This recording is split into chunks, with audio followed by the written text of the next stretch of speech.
pamilya, no? Na ay walang iba kundi yan ay tinatag ng ating Panginoon. Dito po tayo sa Psalm 128, Psalm 128.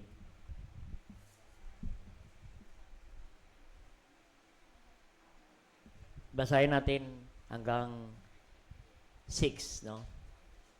Hanggang 6. Basahin natin ang salitan, no? This is the message about family, no?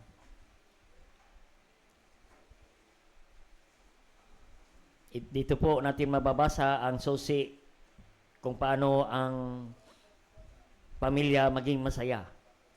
Alright, salamat po sa verse 1. Kayo po yung verse 2. Sabay-sabay natin ang verse 6. Ang sabi niyang verse 1, Blessed is everyone that feareth the Lord, that walketh in His ways.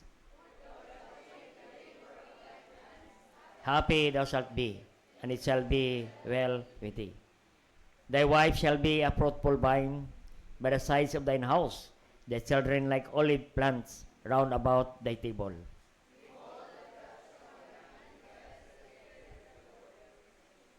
The Lord shall bless thee out of Zion, and thou shalt see the good of Jerusalem all the days of thy life. Ye shall see the children, peace upon Israel. Tayo po mag-pray. Dakilang Diyos, mga panasalahat. Salamat po Diyos sa pagkabasa ng inyong mga salita. Salamat sa mga awiting makalangit. Salamat sa Sunday School na aming natutunan. Salamat Panginoon sa Great Fellowship sa bawat isa. Salamat Panginoon, ngayong umaga narito kami upang kami muli ay makapag-aral ng inyong mga salita para paano palakasin namin ang aming pamilya, O Diyos. Salamat po, O Diyos, sa mga talata namin nabasa. Banal na Espiritu, malaya kang gumawa sa aming kalagitnaan and give me wisdom to preach thy word, to deliver your message this morning. Holy Spirit of God, speak to us through thy words, Panginoon. Ikaw po magpapala sa amin. Padala mo kami ng revival, especially ang bawat pamilya, Panginoon, na unti-unti silang lumalayo sa inyo, Panginoon, sa inyong kalooban. At dalangin ko, Diyos, na sila ay makabalik loob sa inyo, Panginoon. Pagpalain po ang umagang ito, hanggang maghapong ito, sa usapin ng paano palakasin ang pamilya, Panginoon. Kaya dalangin ko, Diyos, ikaw po magpapala sa bawat isa ngayong umaga. And give us an attentive heart, O God, to listen to thy word. At mayroon kaming matutunan at mapupulot at ma-apply namin sa aming mga buhay. Especially sa aming mga pamilya, Panginoon. Pagpalain mo po ang magang ito, Panginoon. Patawad ang pagkulang pagkasalalaban sa inyo, ang lahat nito aming dalangin. Sa pangalan ng aming Panginoon Kristo. Amen. Alright, salamat po sa Diyos. Ito po, salamat sa Diyos sa Psalm 128. No? Ang ating pag-usapan, ang masayang pamilya found in verse 2. But thou shalt eat the labor of thine hands. Happy shalt thou be. No? Makita natin ang masayang pamilya. No? Masayang pamilya. Ay hindi po aksidente. Amen. Kailangan ang pamilya ay una sa lahat, mayroong Diyos. Amen. Sa panahon ngayon, no, maraming pamilya ay wasak, magulo, at nakakadismaya. Amen. Makita natin ang isang pamilya, magkasama lang sa loob ng tahanan, pero malayo ang puso ng bawat isa. Hindi nagkaunawaan, pero tanda natin, pero kung ang Diyos ang nagdisenyo ng ating pamilya, ay makita natin, ang kanyang disenyo ay sa bawat pamilya ay gusto niyang pagpalain ang ating pamilya. Maging kasama ang ating mga children's children. Amen. Oo. Yan ang nais ng Panginoon. Kaya nga sabi niya sa kanyang panimula, Blessed is everyone. No? Yan ang nais ng Panginoon, yan ang disenyo ng Diyos na ang pamilya ay masayang pamilya at ang disenyo niya ay ang pamilya ay pagpapalain ng Diyos. Pamilya na mayroong kapayapaan. pamilya na mayroong kagalakan kahit may mga pagsubok. Amen. Kaya kung wala ito sa pamilya nating kapatid, ang disenyo ng Diyos, na ang pamilya ay dapat ang masaya, pinagpala ng Diyos, kung wala yan sa ating pamilya, ay sino po ang nagdisenyo ng ating pamilya?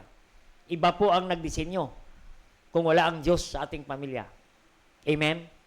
Pwede si Satanas ang pumasok sa loob ng pamilya. Yan ang nakatakot, mga kapatid, kung ang diablo ang pumasok sa ating pamilya. Amen. Alam naman natin ang diablo, kung ano ang kanyang layunin sa bawat pamilya. Napansin natin ang John chapter 10 verse 10, "For the thief cometh not to steal, but to kill and to destroy. But I come to give life more abundantly." So gusto ng Diyos ng ating pamilya ay maging masagana, masaya at maalwan. Yan ang nais ng Panginoon. Pero ang diablo ay ang kanyang layunin sa ating pamilya ay nais niyang sirain. At wasakin ang relasyon ng bawat membro ng pamilya. So mapansin natin ang Psalm 128, kapatid, hindi lang po ito basta talata. Ito po ang Psalm 128, ito po ay theme song ng pamilya. Oo. Doon po sa bayan ng Israel, inaawit nila ito. Theme song ito ng pamilya. Awitin, no? Hindi lang natin alam kung ano ang tono nito. Pero inaawit nila ito as their custom and tradition. No? Inaawit nila ito sa mga mag-asawa, pamilya. Yan po. Ito ay ang talatang ito ay hindi lang basta talata, kundi ito ay family blessing psalm, awitin, para sa pamilya na masaya at pinagpala ng Diyos. Ito po ang Psalm 128. Kaya ang masayang pamilya, of course, I make Panginoon my Diyos. Amen. Kaya, ang awiting ito, hindi ito pangako ng Diyos na ang pamilya ay maging perpekto. Wala tayong makitang perpektong pamilya. Amen. Maging pamilya ng pare. Parang wala ulit ang pamilyang pare. Maging pamilya ng pastor. Walang perpektong pamilya. Amen. Tayo lamang bilang pamilya, tayo ay naligtas sa biyaya ng Diyos. Amen. Kaya walang pangako ang Diyos, sa isang pamilya na maging perpekto kayong pamilya na wala ng problema,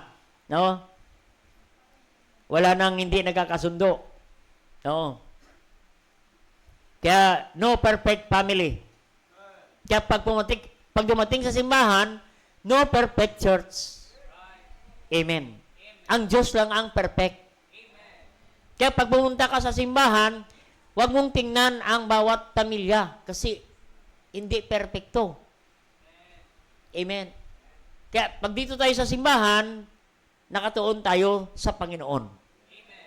Para mapalakas ang ating pamilya. Oo. Yan ang ating layunin kung bakit may simbahan. Para palakasin natin ang ating pamilya. Oo. Kaya hindi pangako ng Diyos na maging perpekto ang ating pamilya na walang problema, kapatid. Ang awiting ito ay larawan ng isang pamilya na nakasentro sa Diyos. Oo.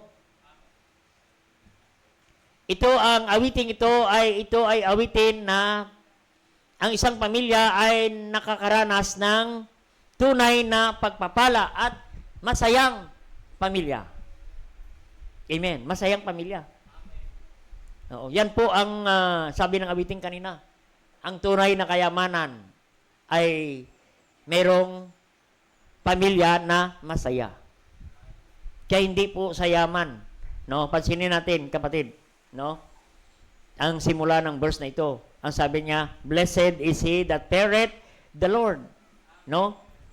Mapalad ang isang pamilya na may takot sa Diyos. Amen. So, hindi po nagsisimula ang isang pamilya na masaya at pinagpala sa material na mga bagay. Amen. Hindi sa pera. Ano? Hindi sa pagpapala ng pera, hindi sa pagpapala ng yaman, no, ng bahay, ng mga karir ng ating mga anak. Nakakita ka ng mga anak, lahat sila ay maganda ang mga karir. Lahat sila ay nakatapos. Praise the Lord. Amen. Pero hindi yan ang basihan ng masayang pamilya. Hindi material na mga bagay, kapatid. So, saan nagsisimula ang pagpapala at masayang pamilya? Dito sa verse 1. Ang Diyos ang sentro ng pamilya. Pag hindi ang Diyos ang nakasentro, kapatid, no? Magka-problema tayo sa ating pamilya. Kaya ang mensaheng ito, kapatid, no? Ay pag-aaral natin, no? Ang mga palatandaan ng isang pamilya na mayroong masaya at pinagpala ng Diyos. Amen. Kaya, dire-diretso lang po natin to at mamaya na rin din natin tapusin hanggang hapon. Ilang puntos, kung makakawa tayo ng mga tatlo rin may mayang hapon. No. Paano ang prinsipyo, paano ang isang pamilya maging masaya. No. Diyan sa una, makita natin, blessed is he, everyone that feareth the Lord. No? Feareth the Lord. Sa una, makita natin ano ang palatandaan, no? Para ang ating pamilya maging masaya. Ano ang mga prinsipyo? Blessed, maging masaya ang ating pamilya. That feareth the Lord. No? Ang una, kapatid, no? Diyan ay ang pamilya natin ay founded. Jesus Christ is the founder of our family. Amen. Siya yung namumuno ng ating pamilya. Amen. Ang Diyos mismo ang namumuno. Kapag ang Diyos nasa gitna ng pamilya, ang pamilya ay maging masaya.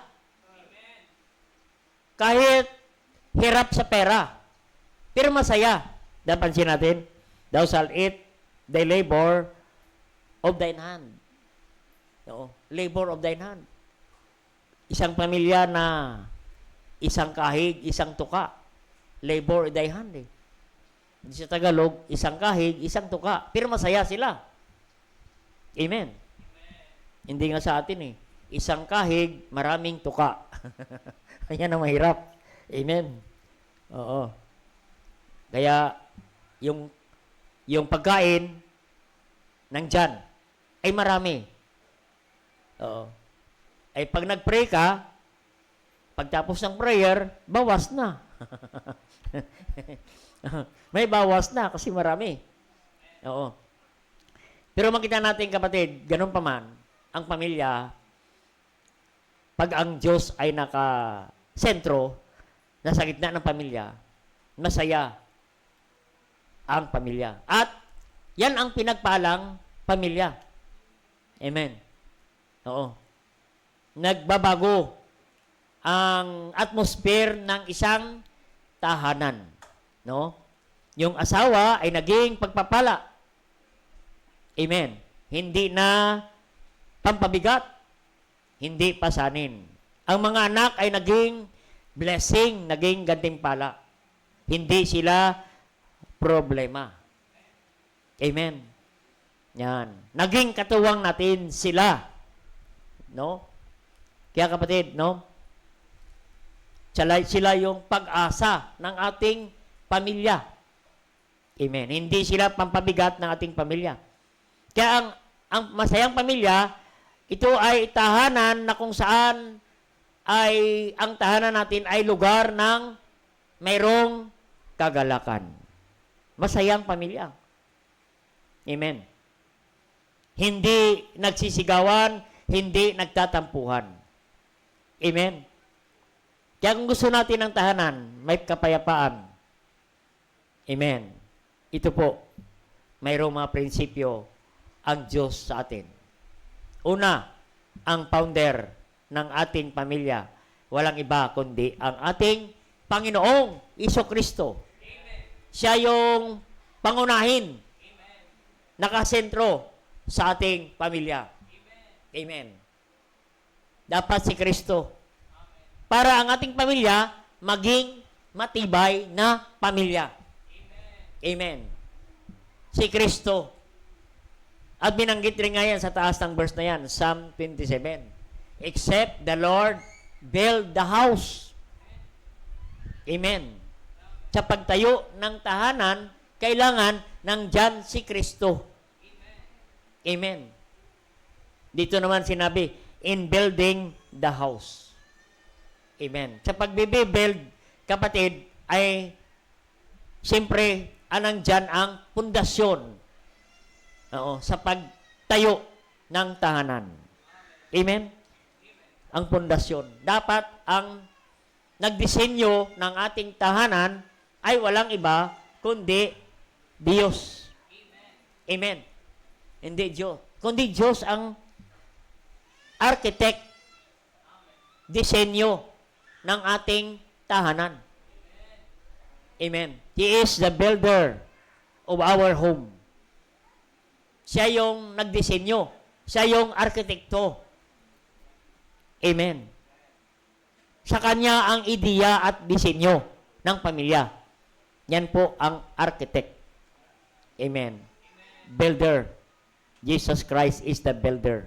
The master builder. Sa Corinthians, kapatid, no? Sa 1 Corinthians chapter 3, I think mga 11, mga ganyan. No? Siya ang master builder. Ang word na master builder, kapatid, sa Greek word ay architectum. Tingnan niyo kung saan yung verse na yan, no? Hindi ko pa na-research, no? The master builder. Pag sinabing master builder, Greek word yan, architectum. Sa English word, architect. Oo. Ang architect, ang plano niya, ang trabaho niya ay nagpaplano, nagde-design.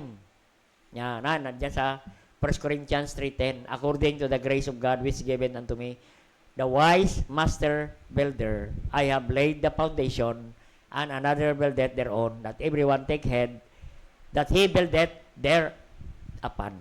Take heed. Amen. Bigyan natin ng halaga na word na take heed. Na kung sino ang nagtayo, nagdisenyo ng ating pamilya.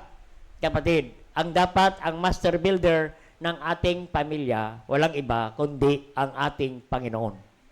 No. Na mayroong matibay na pundasyon. Amen. Master builder. Architect. Yan ang ibig sabihin ng master builder. Architect. Siya yung architect. Maganda, pag nagpa-design ka ng bahay, kumuha ka ng architect. Amen? Maganda. Kasi pag wala kang architect, tayo ka lang ng tayo, tapos pag natayo na, hindi mo na nagustuhan, titibagin mo na naman, sisirain mo na naman. Oo.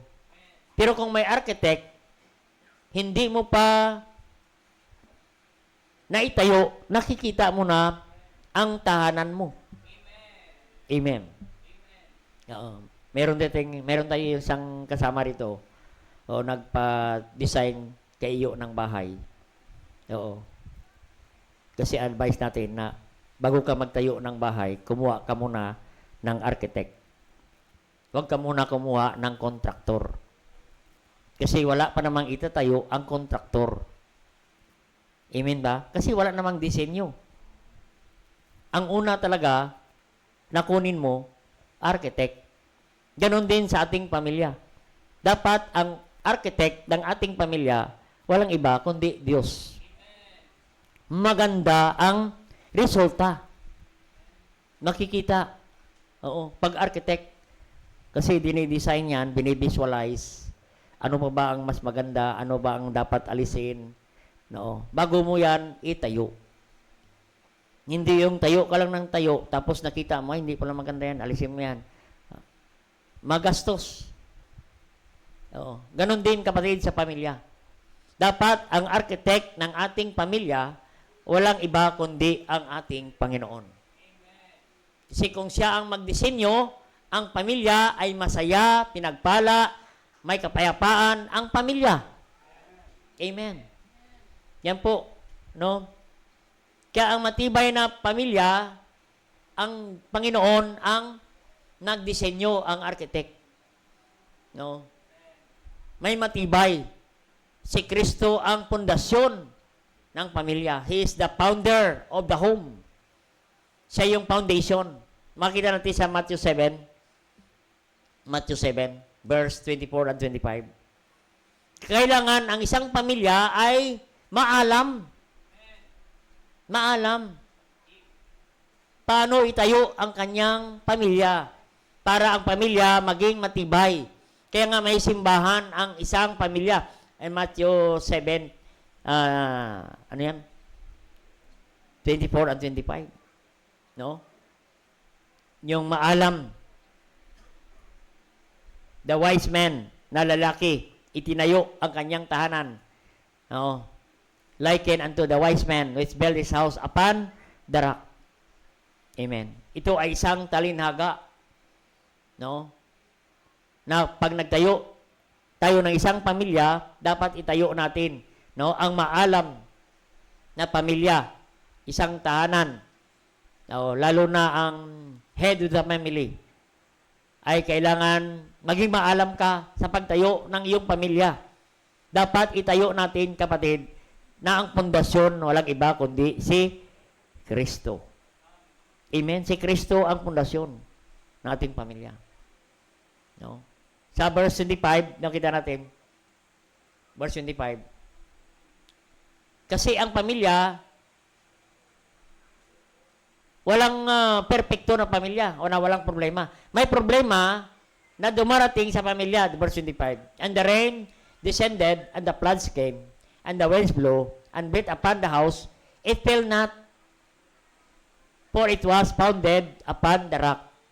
May problema, maraming pagsubok sa isang pamilya, pero kung ang pamilya ay naitayo sa matibay na pundasyon, walang iba kundi si Kristo, may Kristo sa pamilya, hindi basta-basta mawasak, hindi basta-basta masira, hindi basta-basta maghiwalay ang mag-asawa. Amen? Yan po, kailangan ng isang pamilya. No? Hindi katulad ng isang nagtayo, sa verse 26, no? Nagtayo siya sa isang buhangin.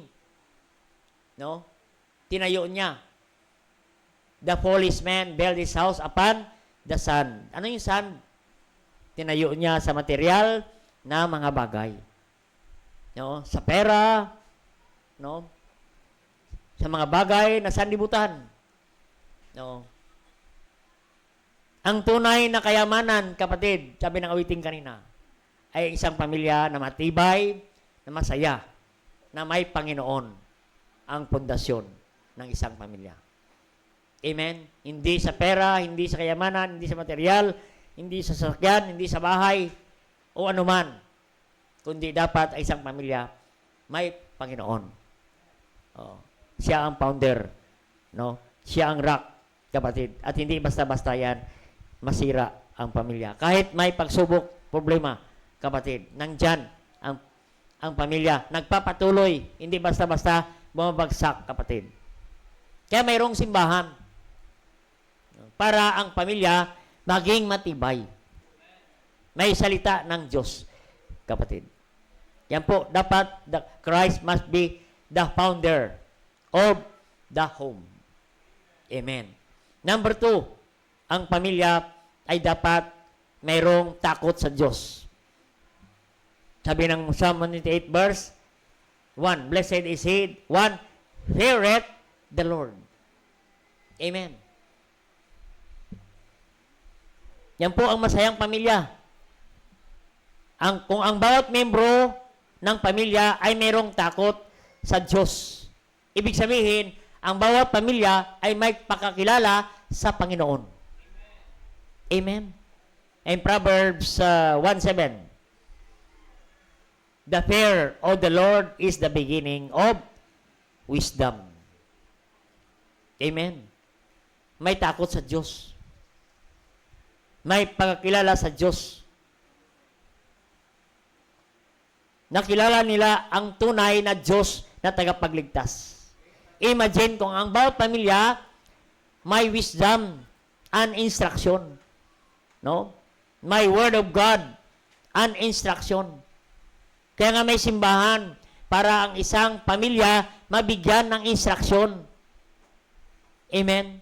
Kaya every Sunday, you hear the wisdom of God and instruction.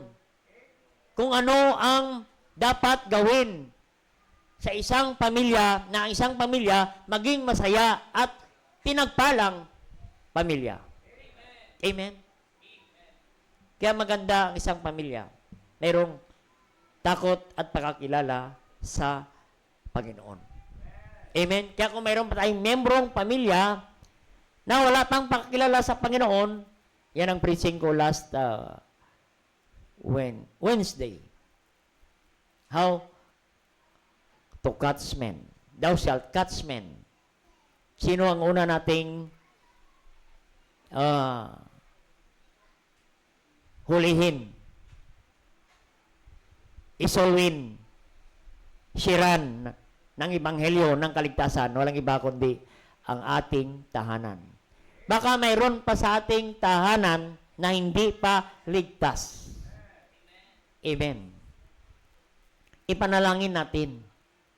I-encourage natin sila na sila ay magkaroon ng takot sa Diyos at mayroong pagkakilala sa Diyos at makilala nila ang Panginoon na tagapagligtas. Kasi nakakalungkot sa isang pamilya, sama-sama kayo dito sa lupa, pero pagdating sa langit, hindi na kayo magkasama. Yan ang kalungkot. Yung mga anak natin, maiwan dito, saan sila pupunta?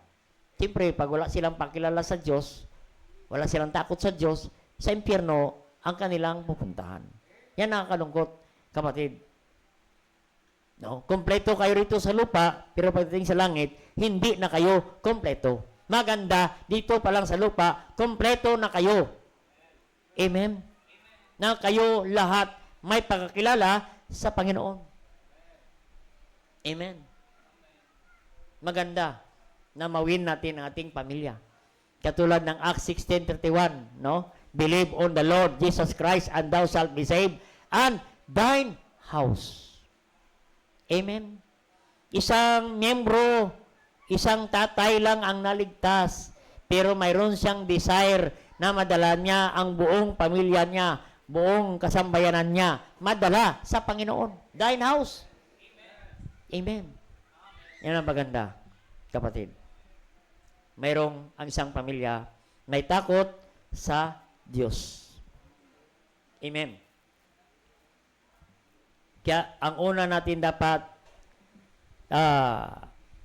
dalhin sa Panginoon, magkaroon ng revival ang bawat pamilya kung ang bawat pamilya ay sila ay makilala at maligtas, kapatid. Amen? Meron silang takot sa Panginoon. So, number 1, Christ. No? The founder of the home. Founder of the home is no other than Christ. Number 2, ang isang pamilya na masaya ay mayroong takot sa Diyos. Amen. Pangatlo, kapatid, ang isang pamilya ay mayroong panampalataya sa Panginoon. Amen. May panampalataya sa Panginoon. No? Maganda ang isang pamilya, isa lang ang pananampalataya, walang iba kundi ang ating Panginoon. Oo. Sa number 3, faith brings unity to every family. United po ang isang pamilya na mayroong isang pananampalataya. Kung lahat kayo sa isang pamilya mananampalataya, what a blessing, what a happy family. Amen. Oo. Saan natin makita? Ephesians 4. Ephesians 4.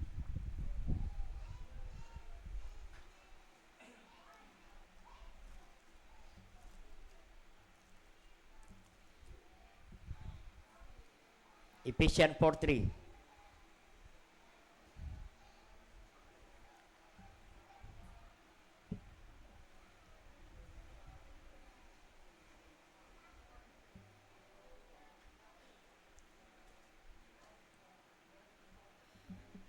Ito maganda. Endeavoring to keep the unity of the Spirit in bond of peace. Amen. Keep the unity of the Spirit in bond of peace. There is one body, one Spirit, as you are called, one hope of your calling. In verse 5, dito po, one Lord, one faith, and one baptism. Amen? Dapat ang isang pamilya ay mayroong isang pananampalataya. Isa lang ang Diyos.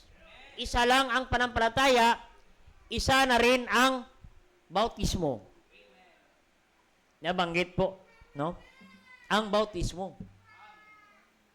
Napalagay po ang bautismo. No? Kasi ang baptism is the entrance of the body of Christ. No? Parehas kayo, membro ng body of Christ. Paano ka maging membro ng body of Christ? You must be baptized. Born again and baptized. Amen. Isa ang inyong panampalataya, isa ang inyong Diyos, isa rin ang inyong bautismo. Amen. Faith brings unity. United po ang isang pamilya na mayroong isang panampalataya, mayroong isang Diyos, at mayroong isang bautismo. Ano yung bautismo? Dapat baptism. Dapat the baptism of the Lord Jesus Christ. Amen.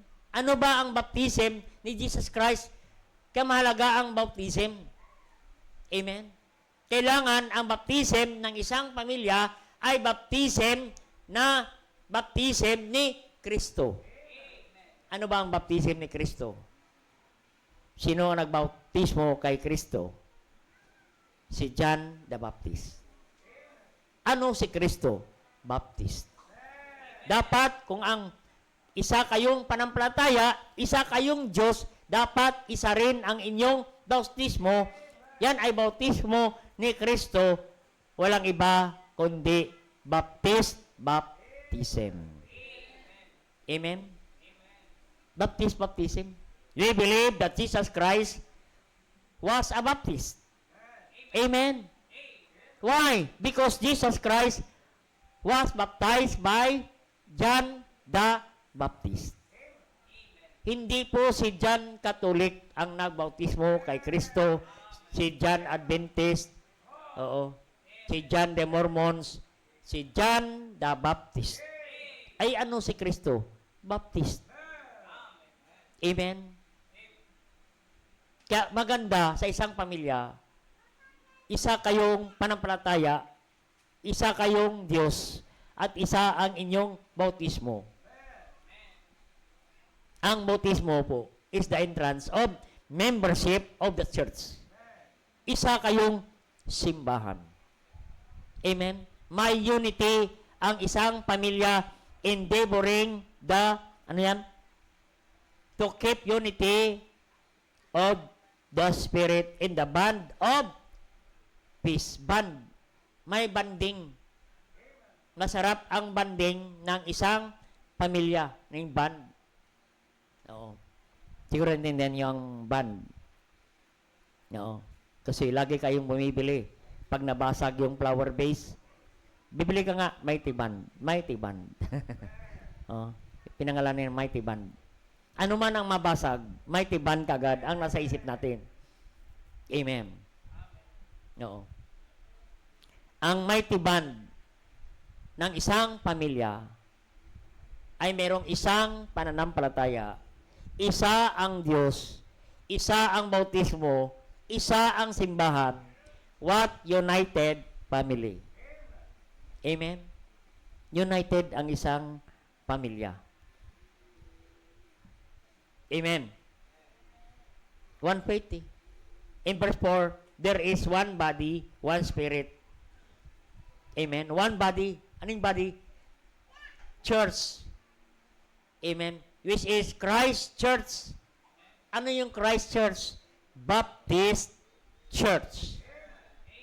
Amen. Kaya mahalaga ang baptism. Praise God. We are baptized by Baptist. Amen. Di ba kayo nagpasalamat na tayo ay Baptist? Amen. Mayroon tayong scriptural baptism. Amen.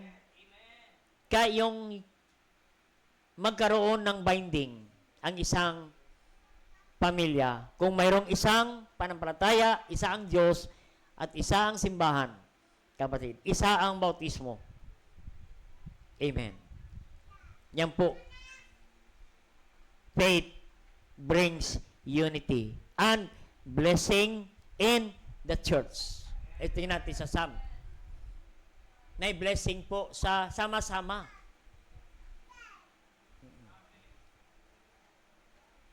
Masaya ang isang pamilya na lahat kayo nasa simbahan. Amen. United in worship, united in prayer, united in everything. No. Ano sabi ko na? Psalm 133. Oo. God will bless family united. One faith, one Lord, and one baptism. Kaya maganda sa isang pamilya ay mayroong simbahan, sama-sama sa simbahan. Sabi niyan, behold, how good and how pleasant is for the brethren to dwell in together in unity. Dwell together in unity, united. Sama-sama sa simbahan, sama-sama nananambahan, sama-sama nagbibigay. Kung sama-sama, may unity, together in unity. Ano sabi ng Bible? It's like a precious ointment upon the head, run down the head of Aaron's bird, went down the skirt of his garment. In verse 3, as the dew of Hermon. Ang dew of Hermon means blessing. That descended upon the mountains of Zion, for there the Lord commanded the blessing, even life forevermore. The Lord commanded the blessing. Napansin natin, kapatid, kung ang bawat pamilya, kasama mo ang iyong wife, kasama mo mga anak mo, mga apo mo, sa isang simbahan, sama-sama kayo, the Lord will command blessing. Utusan niya na ang blessing. Sabihin ng Panginoon, i-bless mo yung pamilyang yan. Padalan mo ang pamilyang yan ng blessing. Padalan mo ng blessing niya ng pamilyang yan. Kung hindi kayo united, baliktarin mo yung blessing. Amen. Amen. Kung hindi blessing ang ating matanggap, ano? Curse sa ating pamilya. Curse kung ang pamilya hindi united. Basahin natin. Psalm 3, Proverbs 3:33. Proverbs 3:33. Hindi blessing po ang ipadala ng Diyos. Oo. Curse ang kabaliktaran ng blessing. Proverbs 3:3. The curse of the Lord is in the house of the wicked. Kaya malaga, one faith, one Lord, one baptism. Amen. Kasi kung sama-sama kayo, i-bless ang isang pamilya, the Lord will command the blessing. Eh kung hindi kayo sama-sama, anong sabi ng Bible? The curse of the Lord is in the family, housing of the wicked. Nakalungkot, no? Na isang pamilya, nandito sa simbahan, si tatay, nandito sa simbahan, si nanay, nandito sa simbahan. Yung mga anak, hindi kasama sa simbahan. Saan sila? Amen. Wala sila sa kalooban ng Diyos. Kaya ang pinagpala ng Diyos, sabi niya, but He blessed the habitation of the just. Amen. Pamilya na gumagawa, sumusunod sa kalooban ng Diyos. Amen. He blessed. Gusto nating pagpalain ng Panginoon ang ating pamilya. Amen. Dalhin natin sila sa Panginoon. Amen. Oo. Para ang ating pamilya, maging masaya ang ating pamilya. Amen. Yan po. Sa dalawa na tayo. Nakadalawa na. Eh, pangatlo na. Nakapangatlo na pala tayo. Oo. Sige, dagdagan pa natin ng isa. Para mamaya naman ang tatlo. Ang una, founder of our family is Christ. Siya yung pundasyon. Number 2, ang isang pamilya may takot sa Diyos. May kaalaman mula sa salita ng Diyos. And number 3, may isa ang panampalataya, isa ang Diyos, at isa ang simbahan. Amen. Faith brings unity. Amen. Faith, one Lord, one baptism. No, united ang isang pamilya. Ang pamilya ay pagpalain ng Diyos. Amen. And number 4. No, number 4. The family must function. No. Function must be followed. Yan. Function must be performed in the home. No. Yung function, parang makina. Pag ang isang makina may diferensya, hindi nagpa-function, mahirap ang isang sasakyan. No. Yung ating sasakyan, kapatid, hindi nag-function ang air condition. Nagbiyahe kami. Saan mo tayo nagbiyahe? Mula Pangasinan. Mula Cavite, Pangasinan. Hindi nagpa-function ang aircon. Kawawa ang mga pasahero sa loob. Makakarinig ka ng mga reklamo. Kaya tinatakpan ko na lang yung tenga ko habang sinasasalita. Ano ba ito? Init. Nakabukas na yung bintana. Biro mo yan, imagine. Yung isang sasakyan, walang aircon, mainit. Oo. Bakit? Hindi nagpapangsyon. Kaya ang isang tahanan ay uncomfortable kung hindi maayos ang pangsyon ng tahanan. Dapat ang tahanan, the function of the home must be performed, must be followed. Yan, function. Ano ibig sabihin ng function? Means responsibility of every member of the family. Amen. Ano ba ang family? Composed of family. Husband, wife, father, mother, and children. Yan po ang isang pamilya. Oo. Kung ang anak natin, nakapamilya na, another silang family. Oo. Yan po. Sinabi ng Genesis 2, ano yan? 24. Genesis 2:24. Oo. Anong isang pamilya? The father, the mother, and children. Husband, wife, children. Amen.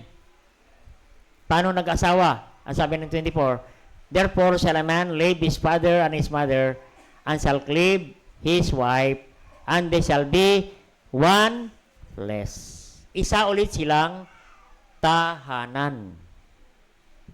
Amen. Kaya ang membro ng isang pamilya, the father, mother, and children. Amen. Tayo naman mga grandmother and grandfather, ano ang trabaho natin? Siguro taga-support na lang tayo. Amen. So bilang grandmother, hindi po tayo ang nagdidisiplina na kung ang ating mga anak ay may pamilya na. Aba, alangan naman ang mga apo pa natin, tayo pa magdisiplina. Ibigay mo na yan sa tatay niya. Ibigay mo na yan sa nanay na. Amen. Kasi kung tayo pa, mga lolo at mga lula, magdisiplina, ano mangyari sa atin? Iiksi ang buhay natin. Amen? Oo. Ang sabi nila sa kasabihan, ang mga lolo at lula ay back subject. Amen? Back subject. Hindi nakapasa. Back subject. Ang tawag ni Manila niyan, Apostles Ministry. Maganda naman, Apostles Ministry. No. Ay, Pastor, Apostles Ministry ka na pala. Bakit? Nag-alaga ka ng apo. Kaya apo. Nag-alaga ng apo. Kaya Apostles Ministry. Ang ganda pakinggan eh. Amen. No. Pero kapatid, no, ang sentro talaga ng pamilya, the father, the mother, and children. Dapat sila magkaroon ng function ang bawat isa. Amen. Saan natin makikita yan? Para tayo nagsa-Sunday school, no? Dapat, kapatid, no? Tingnan natin muna. Dapat tamang function. Tamang order. Amen. Tingnan natin muna ang verse niyan. At tingnan natin muna. 1 Corinthians 14:40. Oh. Para tayo nagsa-Sunday school. 1 14:40. Tingnan natin.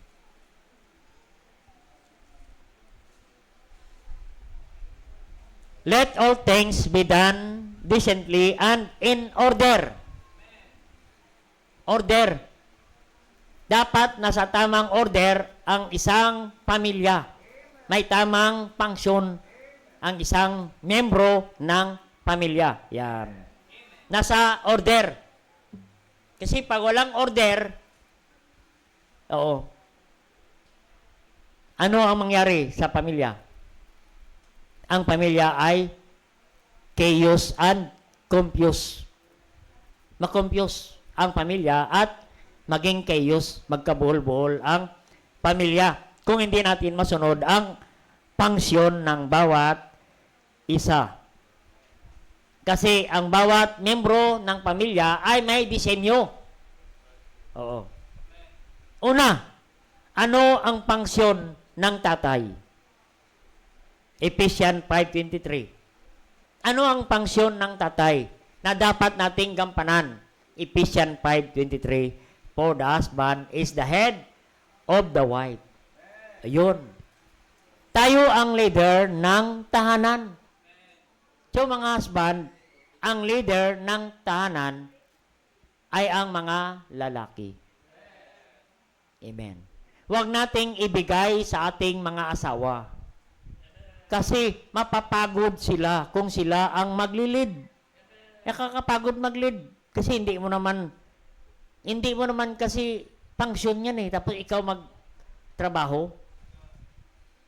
Oo. Kumbaga sa pyesa, hindi naman ang pyesa para sa'yo, ay ikaw yung gumagawa na hindi naman para sa'yo. Kaya maraming mga misis, pagod. nagtatampo, mainitin ulo. Bakit? Kasi iba ang kanilang pangsyon. Naging baliktad. Oo. Christ is the head of the home. Minsan, magpipray na lamang, magpipray pa lamang ng pagkain, magulo na. Sino ba unang magpipray? Oo. Ayaw pa ni Mister magpipray. Sige na, ikaw na nga. Kasi ako na nga nagluto. Ako na nga nagdala ng pagkain. Tapos magpipray, ako pa ba? Ano pa ba? Ako pa naganap buhay. Ako pa bumili ng bigas. Ako na malingki. Tapos naluto na. Sino pa ba magpipray? Oo. Ay, si husband ang leader eh. Amen. Head of the family. Tayo ang leader. Amen. Tayo ay dinisenyo. Ephesians 6:4. Ephesians 6:4. Ako, mabilis ang oras. Ephesians 6:4 na.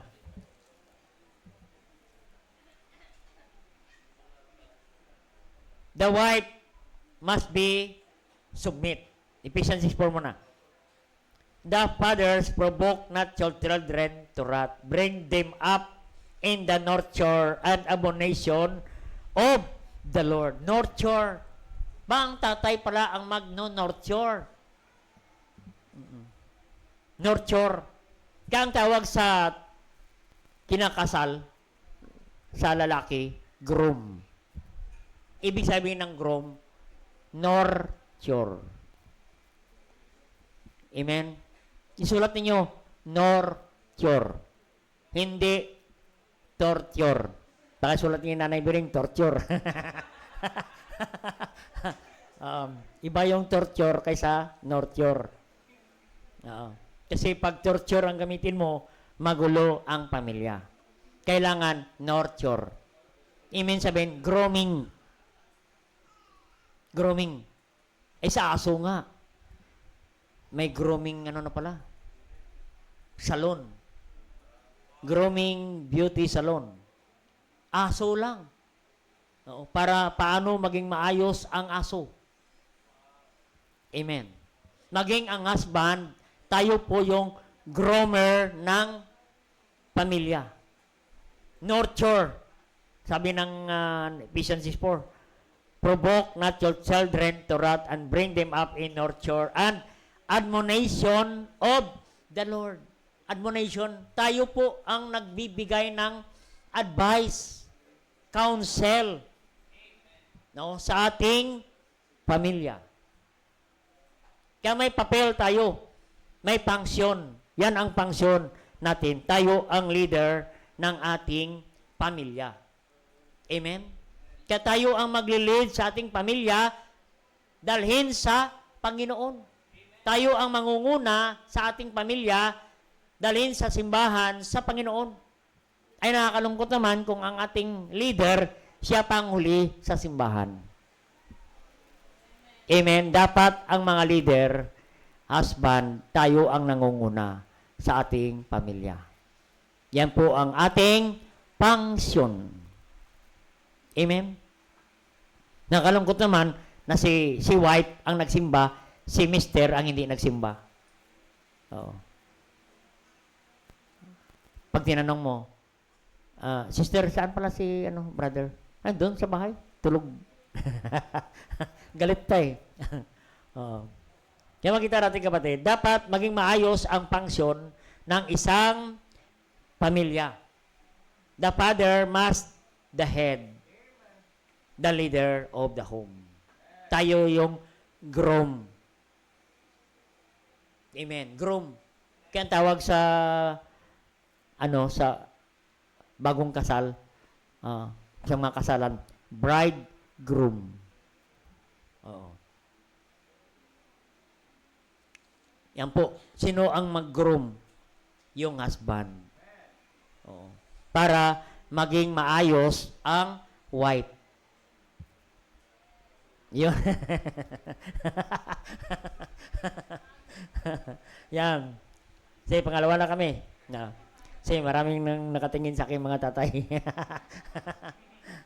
Basta tayo mga tatay, tayo ang nangunguna sa ating pamilya.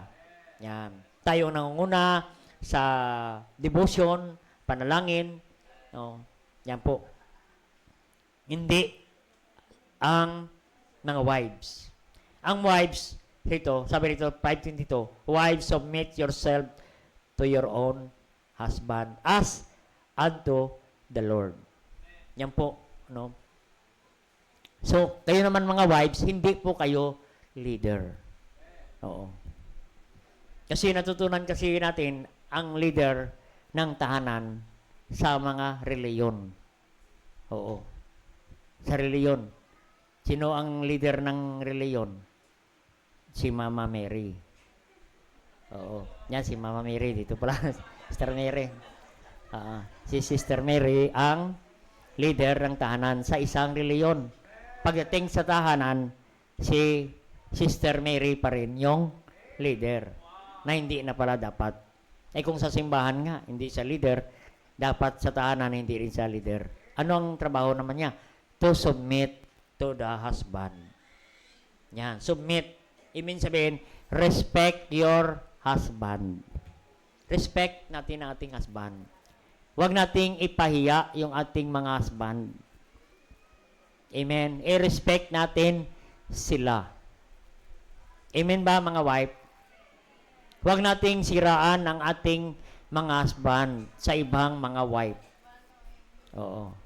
Yung mga no husband naman, pinagpala kayo kasi wala na kayong sisiraan. Wala na kayong imamarites kasi wala na. Amen.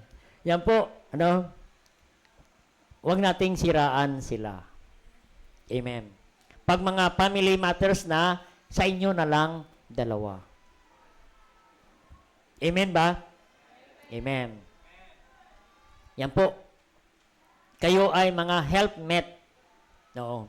Support sa ating mga husband. Yan. Kasi ang mga husband, hindi naman laging malakas. Minsan sila ay na-discourage. Oo. Kaya nandyan kayo magpalakas. Oo. Yan po. Pag sinabi na wala tayong pambayad sa kuryente, wala tayo sa paputulan na tayo, Papa, paano po to? Sabi ni Mrs., darating din ang biyaya ng Diyos. Malaking kagaanan sa isang husband, ano? May darating na blessing. Oo. Yan po. Kayo ang encouragement sa husband. Sa mga anak naman, Ephesians 6:1. Obey your parents in the Lord, for this is right. Amen? Pag sundin natin ang pangsyon ng bawat pamilya, ang pamilya ay maging masaya. Amen? The function of every member of the family must be followed, must be performed. Now, husband, we are the head and leader of the home.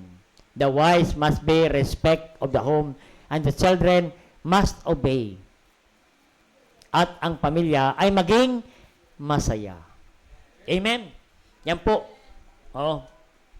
Ilang ano pa lamang ito? Una, the founder. Number 2, the fear of the Lord.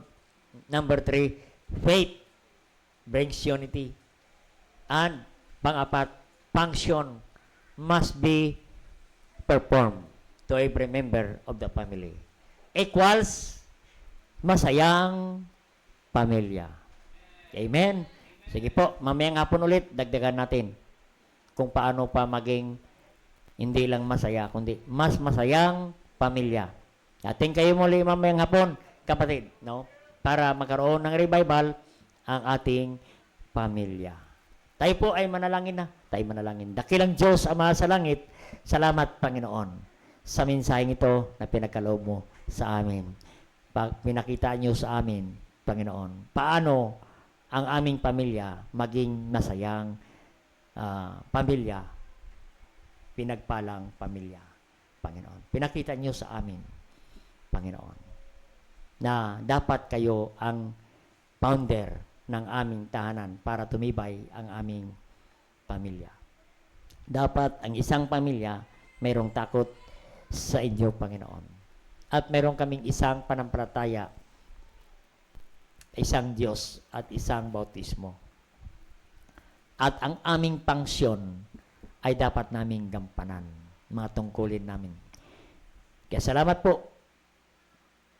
Binigyan mo kami ng encouragement muli. Paano i-revive ang aming pamilya? Kaya ngayong umaga, dadako po tayo sa invitation. Tayo tumayo, punta tayo sa altar, ipag-pray po natin ang ating pamilya. Sige po. Sige po. Habang tinututugan panyaya, sige po. Why not commit to pray for your family, to bless by God? Pinakita ng Diyos ang kanyang prinsipyo, ang susi, paano maging masaya ang pamilya. Nandito po, binigay niya sa atin ngayong umaga. Paano